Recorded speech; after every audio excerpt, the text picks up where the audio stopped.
यहाँ पे बैठे मेरे प्यारे सहपाठियों और मेरे विद्वान व्याख्यातागण, आप सभी को हिंदी दिवस के इस शुभ अवसर की ढेर सारी शुभकामनाएं।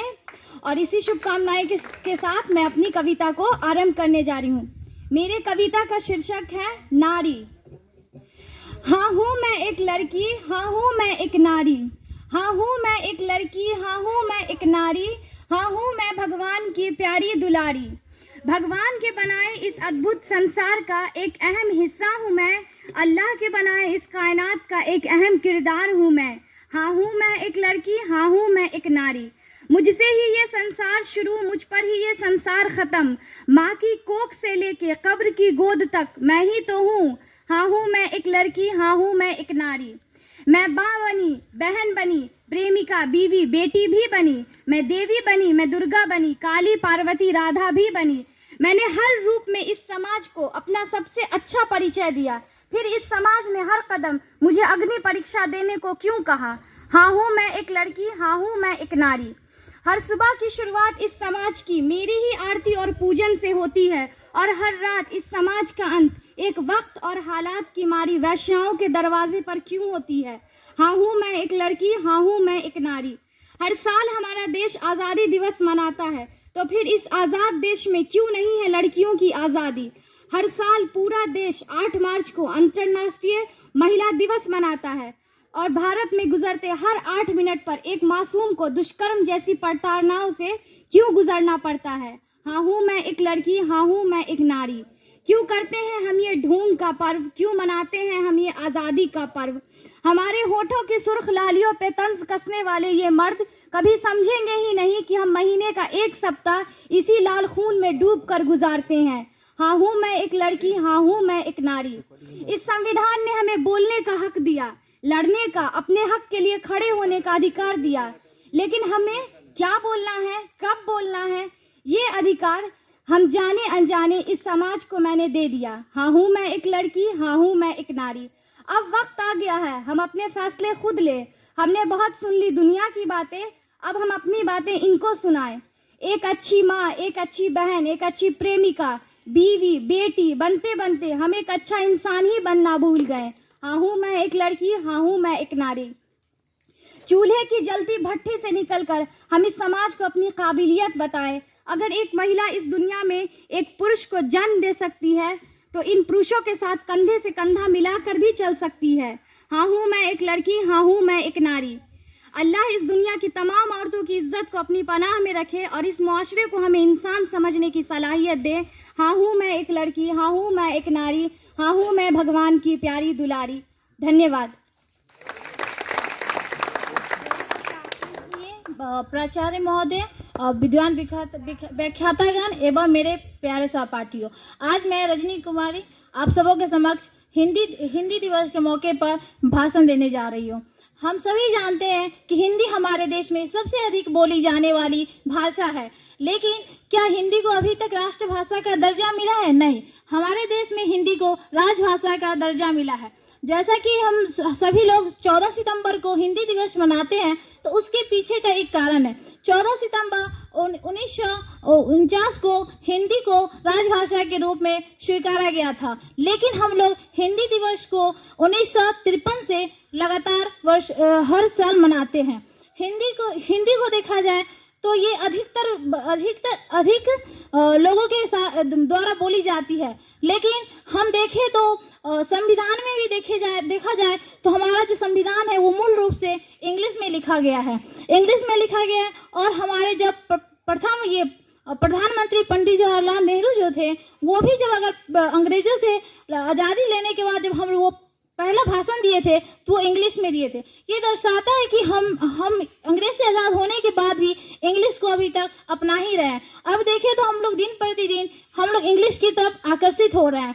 हम शुरुआत करते हैं, जब बच्चा जन्म लेता है तो उसकी माँ उसे पहले इंग्लिश सिखाना शुरू करती है, और अपने रिश्तेदार या फिर किसी के भी सामने ये शो करती है कि उनके बच्चे को इंग्लिश आती है। और जब बच्चा बड़ा होता है तो उसे पढ़ने के लिए भी स्कूल में इंग्लिश मीडियम में भेजा जाता है और हिंदी मीडियम में नहीं भेजा जाता है। तभी तो हम देख सकते हैं कि देश में अभी भी अगर हिंदी मीडियम की स्कूल है तो वो लगातार बंद हो रहे हैं, क्योंकि उसमें बच्चे बहुत कम आ रहे हैं। और अगर हमें बड़े होकर हिंदी विषय में अगर उच्च शिक्षा लेने का मन हुआ तो गांव समाज या फिर हर लोग बोलते हैं कि हिंदी में शिक्षा लेने से हमें रोजगार नहीं मिलेगा या फिर हमारा भविष्य खराब हो जाएगा और उसमें कोई संभावना नहीं है कि हम अच्छा कर सकते हैं, उसे हीन भावना से देखा जाता है। और अब बात करें शिक्षक की, तो शिक्षक भी अगर जो शिक्षक हमें हिंदी पढ़ाते हैं उसे समाज या फिर हर कोई सोचता है कि ये तो हिंदी के शिक्षक हैं, इन्हें तो कुछ आता नहीं होगा, बस ऐसे ही हिंदी के शिक्षक बन गया, ये देखा गया। और अगर ये रही बात तो हम लोग देखें तो अभिनेता हो, वो लोग भले ही अगर अभिनेता है वो हिंदी फिल्म में काम करते हैं, हिंदी में ही अपना अभिनय करते हैं, लेकिन जब उससे मीडिया वाले होते हैं वो अगर इंटरव्यू ले तो इंग्लिश में बोलना शुरू करते हैं। लेकिन क्या ये हमारे देश की राजभाषा हिंदी को बढ़ावा दे रही है? नहीं। और खिलाड़ी भी देखें तो जब इंटरव्यू उनसे भी लिया जाता है तो वो भी अंग्रेजी भाषा का ही प्रयोग करते हैं, इसमें वो समझते हैं कि हम अपने आप को सम्मानित महसूस करते हैं। और मैं एग्जांपल देना चाहूंगी, जैसे नीरज चोपड़ा जो हमारे ये स्वर्ण पदक जीते थे, उनसे जब एक बार मीडिया वालों ने इंटरव्यू लिया तो इंग्लिश में उनसे क्वेश्चन पूछे तो वो बोले कि क्या आपको हिंदी आती है? तो उन्होंने उनसे अनुरोध किया कि आप मुझसे हिंदी में ही प्रश्न पूछे। तो ये दर्शाता है कि कहीं ना कहीं अगर हमारे देश में अभिनेता या फिर जो भी उच्च पोस्ट पे हो वो अगर हिंदी को बढ़ावा दे तो कहीं ना कहीं हमारे देश में हिंदी को बढ़ावा मिलेगी। और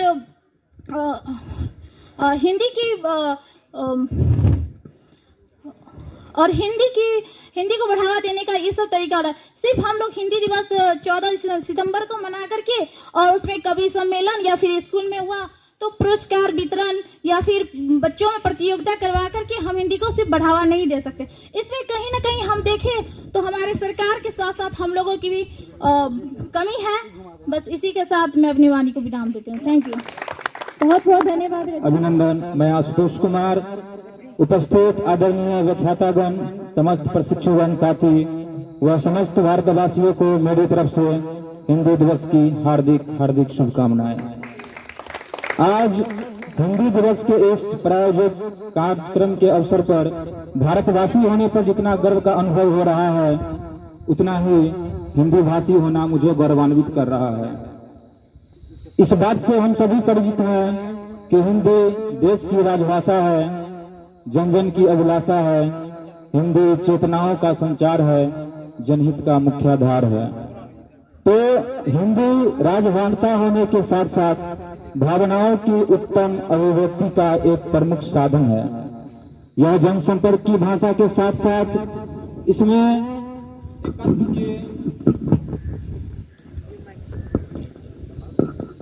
भावना समाहित है, लेकिन समय समय पर हिंदी और हिंदी समाज हाशिए पर भी चला गया है। विगत वर्षों पूर्व जब हमारा भारत गुलाम था तब लोगों को राष्ट्रभक्ति की भावना जागृत हो, इसके लिए कवि या कविता का भाषण इतना प्रभावशाली था कि लोग देश के खातिर कुछ करने के लिए प्रतिबद्ध थे। इसको देखते हुए अंग्रेजों ने अलग अलग माध्यमों से हिंदी भाषा के औचित्य को समाप्त करने की कोशिश की, लेकिन आजादी के बाद लोगों में फिर से हिंदी भाषा के प्रति भावना जागृत हुई। हिंदी प्रेमी व्यक्ति हिंदी भाषा की पराकाष्ठा व विचारों की उत्पत्ति पर अटूट विश्वास करता है। वह सामने वालों की परवाह नहीं करता। राष्ट्रकवि रामधारी सिंह दिनकर सरकार में रहते हुए भी उस समय लगातार सरकार की गलत नीतियों पर अपनी कविता के जरिए कटाक्ष करते थे। तो वहीं भारत के पूर्व प्रधानमंत्री श्री अटल बिहारी वाजपेयी अपनी सरकार पर व्यंग करते हुए बोलते हैं, कुछ लाइनें हैं, मनाली न जइयो गोरी राजा के राज में, जइयो तो जइयो अधर में न लटकइयो, मनाली न जइयो गोरी राजा के राज में। तो हम सभी अपनी भाषा के साथ जुड़े रहना है तथा इसकी अस्मिता को निरंतर उच्च स्तर पर स्थापित करते रहना है। अंत में यही कहना चाहूंगा, कुछ भी बोले कुछ भी सुने, कुछ भी बोले कुछ भी सुने, विचारों का यह दस्तक है। भाषा तो बहुत है मगर यहाँ भाषाएं तो बहुत है मगर यहाँ पर हिंदी हमारा मस्तक है। इसे मैं न झुकने दूंगा, इसे मैं न टूटने दूंगा, इसे मैं न टूटने दूंगा। परम धन्यवाद। आदरणीय विद्वान व्याख्यातागण एवं मेरे प्यारे सहपाठियों, मैं अंशु आप सभी के समक्ष हिंदी दिवस पर 2-4 शब्द कहने जा रही हूँ। उससे पहले आप सभी को हिंदी दिवस की ढेर सारी शुभकामनाएं। हिंदी दिवस पर हमने ठाना है लोगों में हिंदी का स्वाभिमान जगाना है। हम सबका अभिमान है हिंदी, भारत देश की शान है हिंदी। हिंदी को 14 सितंबर 1949 ईस्वी को भारत की संविधान सभा द्वारा राजभाषा के रूप में दर्जा दिया गया था। हर साल 14 सितंबर को पूरे देश में हिंदी प्रेमियों द्वारा हिंदी दिवस मनाया जाता है। भारत विविधताओं से भरा देश है। यहाँ कई तरह की भाषाएं एवं बोलियां बोली जाती है, लेकिन इन सब में सबसे ज्यादा बोली जाने वाली भाषा हिंदी है। हिंदी जन जन की भाषा है। देश के लगभग 77% लोग बोलचाल के लिए हिंदी भाषा का प्रयोग करते हैं। हिंदी पूरे विश्व में तीसरी सबसे ज्यादा बोली जाने वाली भाषा है। हिंदी दिवस के अवसर पर देश भर में स्कूलों में, कॉलेजों और शैक्षणिक संस्थानों में निबंध प्रतियोगिता, वाद विवाद प्रतियोगिता, कविता एवं प्रदर्शनियों का आयोजन किया जाता है। हिंदी के महत्व को लोगों को बताने के लिए राष्ट्रभाषा प्रचार समिति द्वारा हर साल 14 सितंबर को हिंदी राजभाषा दिवस के रूप में मनाने का अनुरोध किया गया। संविधान निर्माताओं ने हिंदी के महत्व को रेखांकित करते हुए इसे संविधान में जगह दी। अंग्रेजी भाषा का ज्यादा इस्तेमाल होने के कारण धीरे धीरे जब ऐसा महसूस हुआ कि लोग हिंदी भाषा के प्रति अपनी जागरूकता को भूलते जा रहे हैं और अंग्रेजी भाषा का अधिक इस्तेमाल कर रहे हैं, तब भारत की सबसे पुरानी और संवैधानिक सबसे अधिक बोले जाने वाली भाषा हिंदी की अस्मिता को बचाने के लिए पहली बार 14 सितंबर 1953 को हिंदी दिवस के रूप में मनाने की परंपरा को शुरू किया गया। तब से लेकर आज तक हर साल हिंदी दिवस के रूप में 14 सितंबर को विशेष दिन बड़े धूमधाम से मनाया जाता है। कुछ शब्दों के साथ मैं अपनी भाषण को खत्म करना चाहूंगी। बिछड़ जाएंगे अपनों से हम, अंग्रेजी अगर टिक जाएगी, मिट जाएगा वजूद हमारा, अगर हिंदी भाषा मिट जाएगी। इन्हीं शब्दों के साथ मैं अपनी वाणी को विराम देती हूँ। धन्यवाद। छात्रागण एवं मेरे प्रिय सहपाठियों, मैं आज हिंदी दिवस के शुभ अवसर पर मैं अपनी स्वरचित कविता का प्रस्तुति करने आई हूँ, जिसका शीर्षक है हमारा बिहार। विचरण करते लोग जहाँ पर खेतों और खलिहानों में खाने में चूरा दही दाल सब्जी चावल, पर्व में छठ होली और दिवाली, सोमवार है जैसे सावन में, परिधान है धोती कुर्ता साड़ी सूट सलवार में, बच्चा खेले गुल्ली डंडा गाछी के मैदान में। हिंदी मैथिली भोजपुरी प्रेम भरी वाणी है, सीता सावित्री जैसी आदर्श यहाँ की नारी है। दौलत में तौलते नहीं दौलत में रिश्ते, हमारे प्यार और संस्कार में आज भी एक साथ मन भाव बांटते हमारे राज्य बिहार में। भाईचारा और प्रेम जहाँ की हर व्यक्ति हर प्राणी में, रस्म रिवाज बसे हुए हैं हर व्यक्ति हर प्राणी में।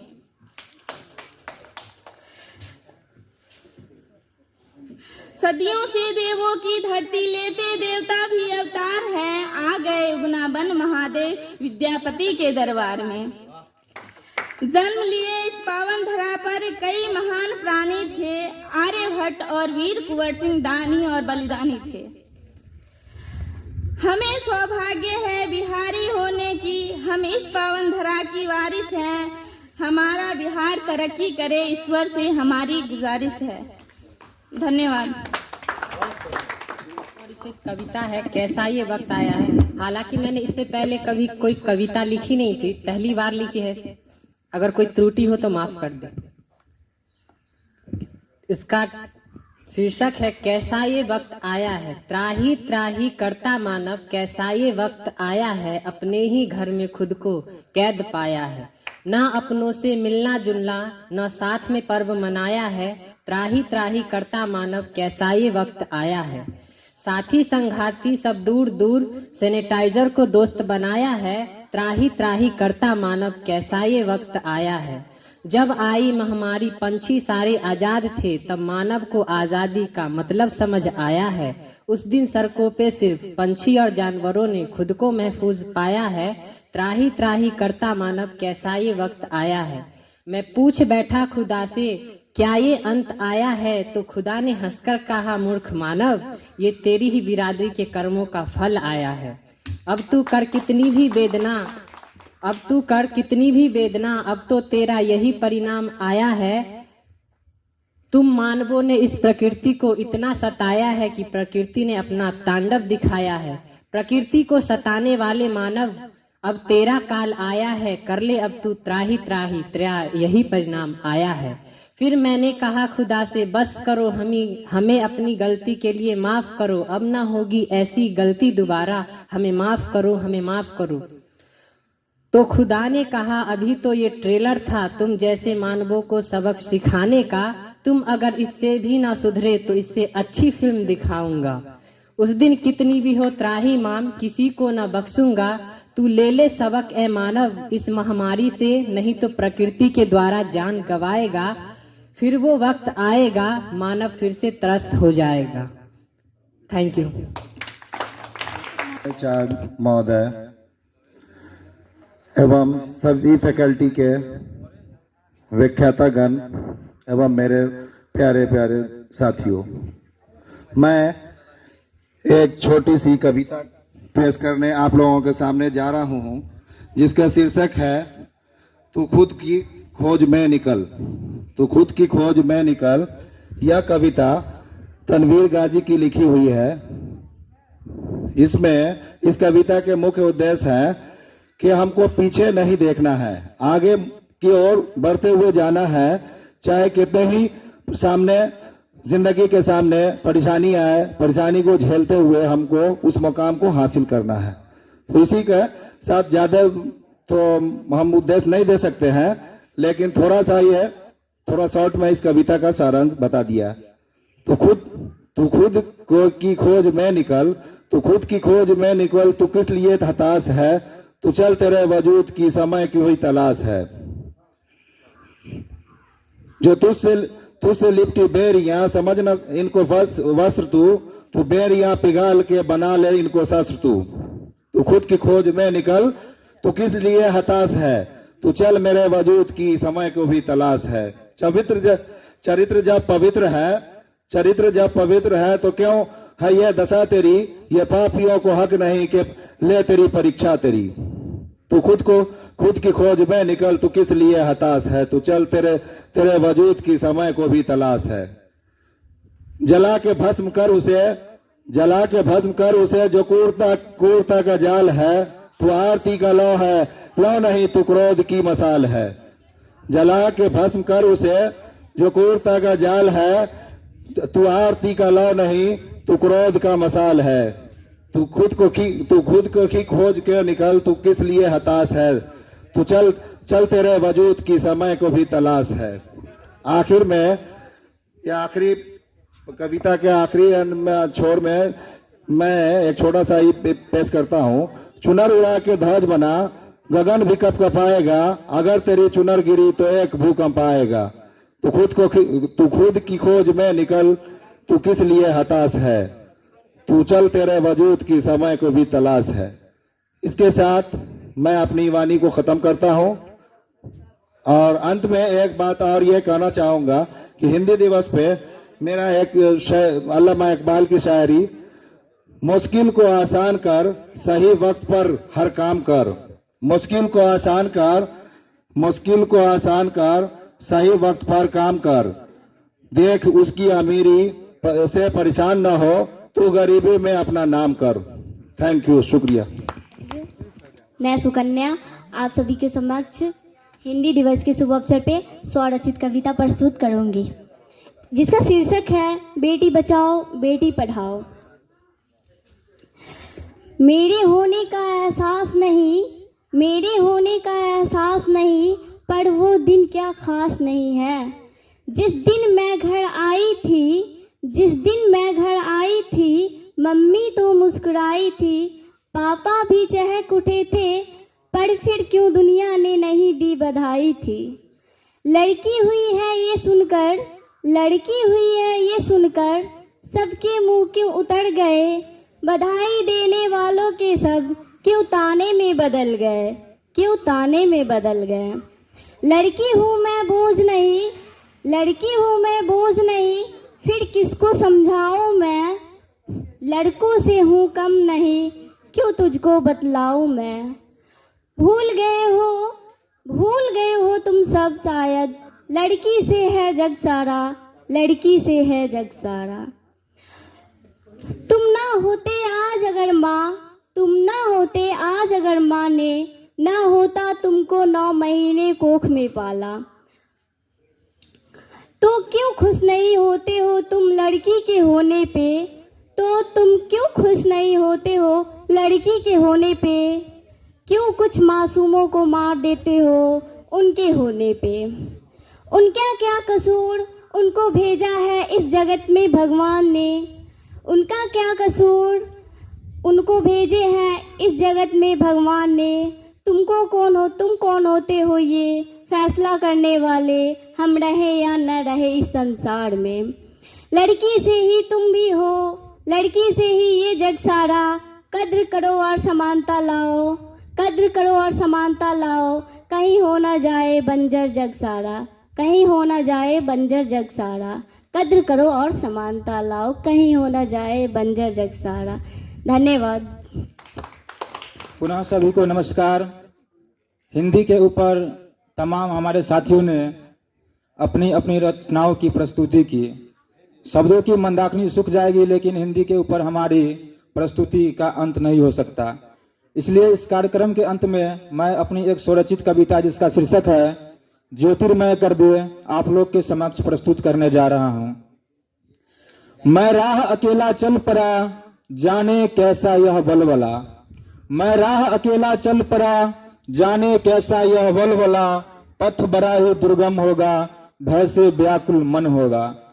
तम की इस छटा को भगवान, तम की इस छटा को भगवान, करके तू मार्ग प्रशस्त। अंतरतम की ज्वाला से मुझको तू ज्योतिर्मय कर दे, मुझको तू ज्योतिर्मय कर दे। मैं तो छू लूं आसमान को, जीवन के हर अरमान को, जिस पर टिकी है कई नजर, जो कि है जीवन का सजर। किंतु भ्रम की इस वेला में, रिश्वत के इस मेला में, मेरे सपनों की सौदेबाजी हो तो लेकर तू पुनः अवतार, करके समाप्त यह दुराचार। मुझको तू ज्योतिर्मय कर दे, मुझको तू ज्योतिर्मय कर दे। आडंबर का खेल निराला है, सच के मुंह पर ताला है, जीवन में गड़बड़ झाला है। यहाँ अपनों से ज्यादा गैरों ने सबको पाला है। विधि का यह विधान कैसा, सज्जन का यह संस्कार कैसा, भावनाओं में व्यवधान कैसा। हो सभी सत्य काम ऐसी करके लीला प्रभु, मुझको तू ज्योतिर्मय कर दे, मुझको तू ज्योतिर्मय कर दे। अखिल विश्व यह जान चुका है, खुद से खुद को पहचान चुका है। निज हाथों में क्या ताकत है, वो आसमानी उड़ान मान गया है। अब भला क्या रुकना प्रिय, अब भला क्या रुकना प्रिय, वो उत्साह अभी भी अंदर है। परितोष अगर हो मन में तो आशुतोष तो गहरा समंदर है। डूब जाए इसमें हर इंसान प्रभु, यही याचना अब तू कर दे। मुझको तू ज्योतिर्मय कर दे, मुझको तू ज्योतिर्मय कर दे। धन्यवाद। सहपाठियों को मेरा नमस्कार। मेरी जो कविता है वो माँ को समर्पित है, मेरी ही नहीं सभी की माँओं को समर्पित है। तो आइए सुनते हैं ये कविता। हंसते हंसते हर गम सह लेती हो, माँ तुम कुछ क्यों नहीं कहती हो। सबकी गलती को माफ कर देती हो जाए कोई गलती जब तुमसे, सबकी बातें चुपचाप सह लेती हो। माँ तुम कुछ क्यों नहीं कहती हो। खाना कम पड़ जाए तो मुझे भूख नहीं, यह भी कहती हो। इतनी भोली क्यों हो माँ, जो किसी से अपनी बात नहीं कहती हो। अपनी सोचे बिना सबको खुश रख लेती हो, फिर भी चुपचाप सब सह लेती हो। ना करता कोई तेरे गुणों की तारीफ, ना संस्कारों का बखान होता है। माँ तेरे बिना तो घर सिर्फ एक मकान होता है। कभी नहीं जताती तुम किस हाल में हो माँ, हंसकर हर दर्द सह लेती हो माँ, तुम कुछ क्यों नहीं कहती हो माँ, तुम कुछ क्यों नहीं कहती हो। धन्यवाद। आदरणीय विद्वान व्याख्यातागण और हमारे सभी इस प्यारे सहपाठियों, मैं प्रफुल्ल प्रिय आज हिंदी दिवस के शुभ अवसर पे अपनी एक स्वरचित कविता प्रस्तुत करूंगा। और स्वरचित कविता प्रस्तुत करने से पहले एक महान कवि हैं और अयोध्या सिंह उपाध्याय, उनकी कुछ पंक्तियां हैं, पहले वो मैं बोलना चाहूँगा। पढ़ने लगती है पीयूष की सिर पर धरा, हो जाता है रुचिर ज्योति में लोचन तारा। बर विनोद की लहर हृदय में है लहराती, कुछ बिजली सी दौड़ सब नसों में है जाती। आते ही मुख पर अति सुखद जिसका पावन नाम है, 21 कोटि जन पूजिता हिंदी भाषा नाम है, 21 कोटि जन पूजिता हिंदी भाषा नाम है। तो चलिए अब हम अपनी स्वरचित कविता को प्रस्तुत करते हैं। कविता के शीर्षक है शायद इसीलिए। बीती बातों की याद में कितनी वक्त की बर्बादी है, बीती बातों की याद में कितनी वक्त की बर्बादी है, शायद इसलिए वर्तमान में करवाहट हम पर हावी है। सूखी मंजिल की तलाश में भटकना कब से जारी है, शायद इसलिए राहों पर दुख की ठोकर करारी है। समस्याओं से ज्यादा मन का बोझ ही भारी है, समस्याओं से ज्यादा मन का बोझ ही भारी है, शायद इसलिए हर तरफ कांटों की क्यारी है। दिल की आवाज